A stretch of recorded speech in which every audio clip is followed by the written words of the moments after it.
Okay, the engine's all done. Engine's looking pretty good. I just put this intake on for motivation. I'm going to try to clean up this harness a little bit.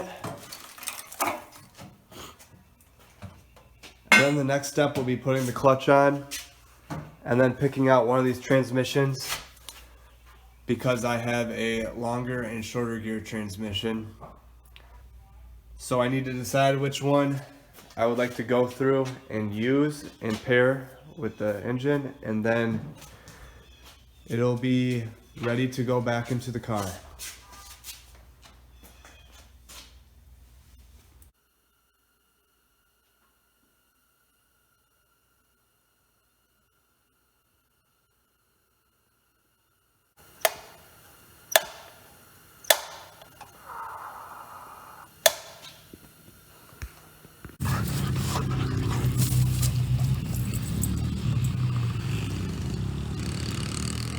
Bunch of grown-up kids.